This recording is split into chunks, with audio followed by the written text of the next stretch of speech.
নমস্কার বন্ধুরা, আমার সত্য কথা চ্যানেলের থেকে আজকে আমি সত্য নিয়ে বলবো কথা।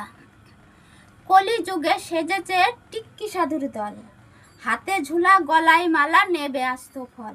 আমরা যদি কেটে দিই তাহলে আবার নেবে না। তাই কলিযুগে সেজেছে টিক্কি সাধুর দল, হাতে ঝুলা গলায় মালা নেবে আস্ত ফল। নিজেদেরকে ভাবে মহাপ্রভু, পরে সাদা বেশ, আবার মোটা তিলক কপালে নিয়ে ঘোরে সারা দেশ। ছেলেদের বলে মাবাজি, মেয়েদের বলে মাতাজি, ভিতরে ভিতরে ওদের নাকি আবার দলাদলি।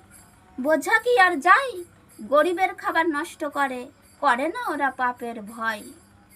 ওদের মধ্যে এক গুসাই সকালে এসে রাধে, বিকেলে আর একজন এসে বলে খাবো না ওর হাতে। আমাদের মধ্যে একটা ব্যাপার আছে, তা বলা যাবে না তোমাদের সাথে। আর একজন করে লিস্ট, বিকেলবেলা এসে বলে আমরা আজকে খেতে পারবো না, খাবারগুলো ফেলে দিস। ভিতরে ওদের নুনি পুরা, উপরে ওদের হরি বলা। এ কি ভগবান নিয়ে খেলা করা?